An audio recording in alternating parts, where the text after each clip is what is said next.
ভাইজান, মুমিনের চাক হলো মহাগ্রন্থ আল কোরআন। সুবহানাল্লাহ বলেন, সুবহানাল্লাহ।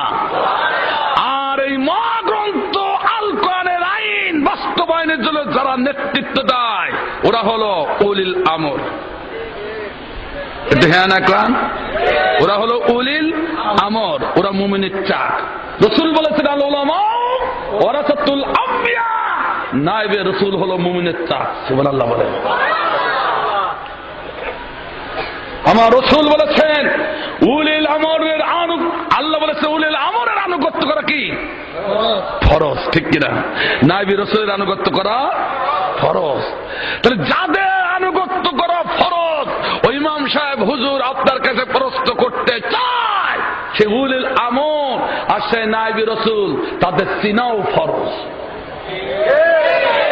যাদের আনুগত্য করা ফরজ তাদের চিনাও ফরজ। কোন বই পড়া ফতোয়া দিলে চলবে না, মাইক্রো ফতোয়া দেওয়া লাগবে। এখন ঘরে এখন আগুন লেগেছে আর তুমি আলু পড়া খেয়ে বেড়াবা, তা চলবে না, ঠিক না?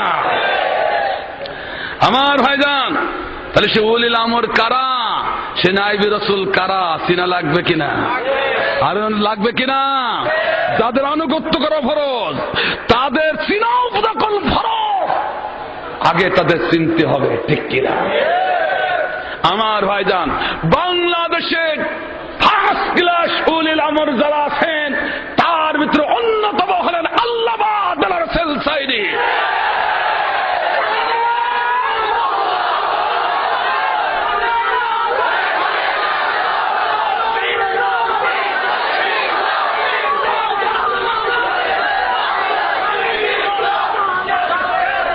আমার ভাইরা,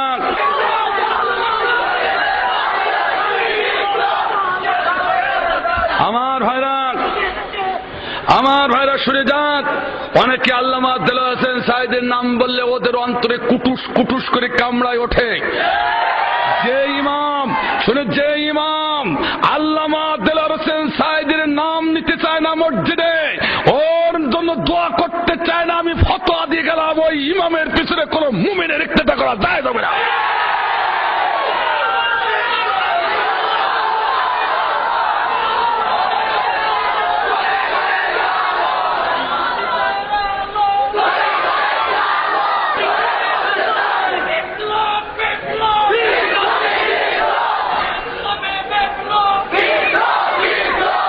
আমার ভাইরা, রাগ করলে চলবে না, শুনে যান, বলবো নাকি?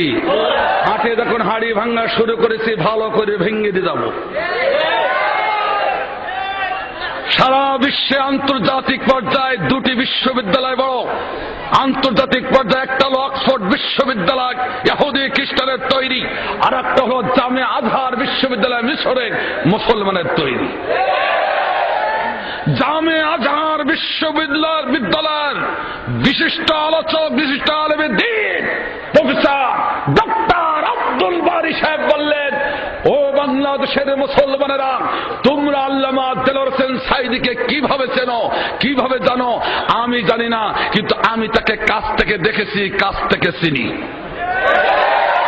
তিনি বললেন, সারা বিশ্ব মাস থেকে 5 জন আল্লাহওয়ালা আলেম কাবার দরজা দিয়ে ওয়ান টাইম ঢোকার পারমিশন আছে, তার ভিতরে একজন হলেন আল্লামা দেলোয়ার হোসেন সাঈদী।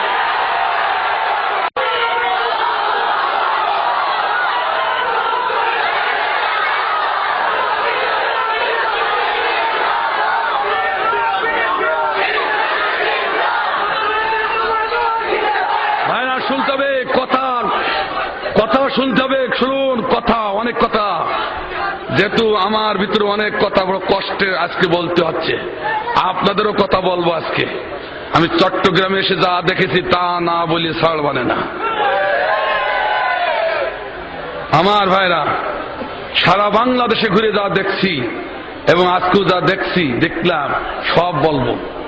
রাগ করবেন না তো ভাই? তবে শুনে রাখেন, একটা কথা শুনে যান, রাতের গভীরতা যত বাড়বে বুঝতে হবে পরের দিনের সূর্যের আলোর মুখ তত তাড়াতাড়ি দেখা যাবে। এদেশের বিশ্ববরেণ্য আলেমদের উপরে নির্যাতন, টর্চারে যত চলবে বেশি, তত ইসলামে বিজয় তাড়াতাড়ি দেখা যাবে।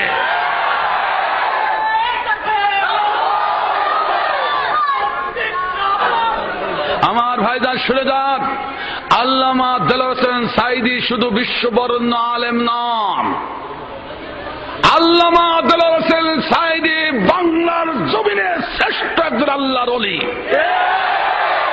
গার জোরে বললে হবে না, দলিল দিচ্ছি, দলিল মুখস্থ করে আর দাঁত ভাঙা জবাব দেওয়ার জন্য প্রস্তুত হয়ে যায়, আর বসে থাকার সময় নাই।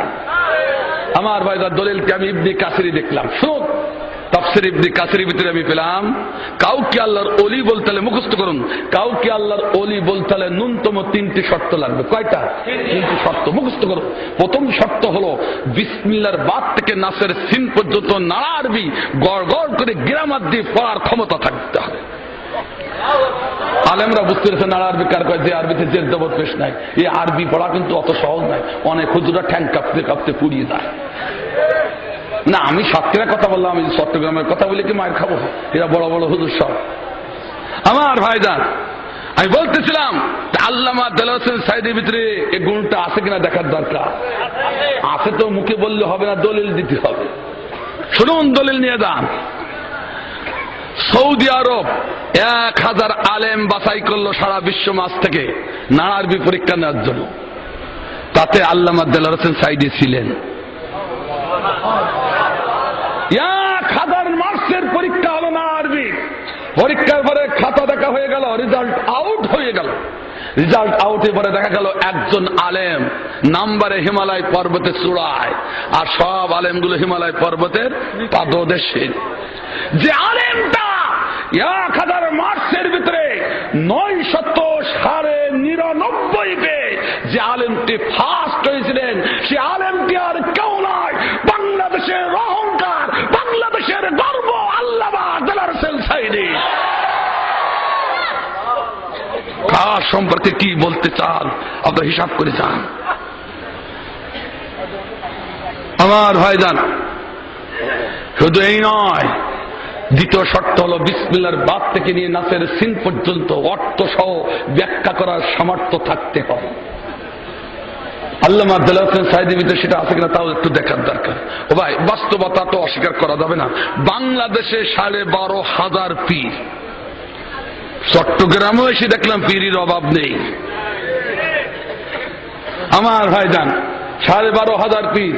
আমি হক্কানি পীরদের পরে শ্রদ্ধা রেখে কথা বলছি, যে জিনিস যত ভালো তার নকল তত বেশি বের হয়, ঠিক কিনা? হক্কানি পীরদের পরে কিন্তু শ্রদ্ধা রেখে কথা বলছি। 12,500 পীর, সমস্ত পীরগুলো অলিগুলো এক পাশে নিয়ে আসেন, আর আল্লামা দেলোয়ার হোসেন সাঈদীকে এক পাশে রাখেন। রেখে শুধু একখানা আয়াত আলেমদের সম্মুখে আমি চ্যালেঞ্জ করে গেলাম, একখানা আয়াত আকিমুসসালাহ ওয়া আতুজ যাকাত, এই আয়াতটার তাফসীর করতে বলুন। অনেকেই হয়তো আকিমুসসালাহ এই অংশটুকু তাফসীর করতে পারবে। ওয়া আতুজ যাকাত ইসলামী অর্থ ব্যবস্থা করে ব্যাখ্যা চাইলে বাংলাদেশের এমন পীর আছে, ও হাত পা কাঁপতে কাঁপতে পড়িয়ে মরিয়ে যাবে, তো ব্যাখ্যা করার ক্ষমতা। আর আল্লামা দেলোয়ার হোসেন সাঈদীর কাছে ওয়াতুজ যাকাত ইসলামী অর্থ ব্যবস্থা করে ব্যাখ্যা চান, সপ্তাহের পর সপ্তাহ চলে যাবে, তো ব্যাখ্যা শেষ হবে না। আমি কি বানিয়ে বললাম নাকি? তাহলে দ্বিতীয় গুণটাও তার ভিতরে আছে। 3 নম্বর গুণ হলো মাথা থেকে পা পর্যন্ত সুন্নতি লিবাস থাকতে হবে।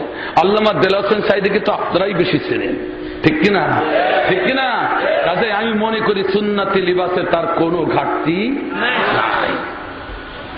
তাহলে ইবনে কাসির বলেছে 3টি শর্ত তার ভিতরে পাওয়া যাবে, তাকে আল্লাহর ওলি বলা যাবে। তাহলে আমি কি আল্লামা দেলোয়ার হোসেন সাঈদীকে আল্লাহর ওলি বলেছি? ভুল করেছি?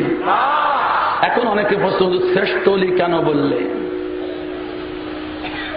কারণ এই দেশে দেওয়ানবাগি আছে, দেওয়ানবাগি। উনি দেখলেন যে সমস্ত পীরেরা যখন প্রতিযোগিতা করছে, তা আমার ওর উপরে উঠতে হবে। তিনি ওনার বইতে লিখলেন কি, আমি আল্লাহর সাথে 36 বার সহবাস করেছি। নাউজুবিল্লাহ। আর রাসূল বলে নাউজুবিল্লাহ। তাহলে আল্লাহ হলো মেয়ে লোক আর ও হলো পুরুষ লোক। নাউজুবিল্লাহ বলে। তা আমি বলতে চাচ্ছি আমার ভাইরা, রাগ করার কোনো কারণ নাই, কিন্তু দেলোয়ার হোসেন সাঈদীকে শ্রেষ্ঠ কেন বললাম তার বাস্তবতা শুনুন। বাস্তবতাটারে অস্বীকার করা যাবে না। আল্লামা দেলোয়ার হোসেন সাঈদীর জীবনী পরিসংখ্যান এক্ষুনি খুলুন, আপনি দেখতে পাবেন প্রতি বছর তার হাতে গড় 20 জনের অধিক হিন্দু বিধর্মী মুসলমান হয়েছে। বিদেশের জমিনে যতবার করে দাওয়াত দিতে গেছেন 20 জন নয়, 20,000 নয়, 1.5 লাখেরও বেশি ইহুদি খ্রিস্টান তার হাতে হাত দিয়ে কালেমা পড়ে মুসলমান। আপনাদের কাছে প্রশ্ন দিয়ে গেলাম, আপনাদের কাছে প্রশ্ন করে যাচ্ছি, এটা যাচাই করুন। বাংলাদেশে একজন পীরকে দেখান তো দেখি, যার হাতে প্রতি বছর 10 জন 20 জনের দরকার নেই, একজন করে বিধর্মী মুসলমান হয়েছে, পরিসংখ্যানে কি পাওয়া যাবে?